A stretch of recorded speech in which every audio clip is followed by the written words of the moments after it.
નમસ્કાર મિત્રો, આરોગ્ય વિભાગની ટીમ દ્વારા એપીએમસી માર્કેટની બાજુમાં આવેલી ફ્રૂટ માર્કેટમાં અલગ અલગ ટીમો બનાવીને દરોડા પાડવામાં આવ્યા હતા। દરોડા દરમિયાન આરોગ્ય વિભાગની ટીમ દ્વારા ઇથેલિનથી પકવેલી કેરીઓ કબજે કરવામાં આવી હતી અને દંડફટ કરવાની કામગીરી હાથ ધરવામાં આવી છે।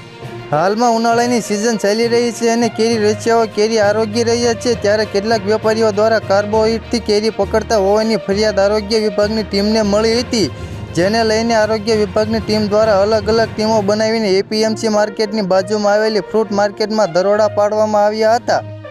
આરોગ્ય વિભાગની ટીમ દ્વારા કેરી વેચનારા અલગ અલગ વેપારીઓને ત્યાં દરોડા પાડવામાં આવ્યા હતા, જ્યાંથી આરોગ્ય વિભાગની ટીમ દ્વારા કેટલાક વેપારીઓને ત્યાંથી ઇથેલિનથી કેરી પકવતા હોવાનું સામે આવ્યું હતું। કેરીની સાથે ઇથેલિનની પડીકી મૂકવામાં આવી હતી। આ પડીકીને કારણે કેરી વહેલી તકે પાકી જાય છે। જોકે આ કેરી સ્વાસ્થ્ય માટે ખૂબ જ હાનિકારક હોય છે, જેથી આરોગ્ય વિભાગની ટીમ દ્વારા આ તમામ કેરીઓને નાશ કરવામાં આવ્યો હતો અને જે તે વેપારીને દંડફટ કરવાની કામગીરી હાથ ધરવામાં આવી હતી। આ સાથે સાથે બગડેલી કેરીઓને પણ કચરા પેટીમાં ફેંકી તેનો નાશ કરવામાં આવ્યો હતો।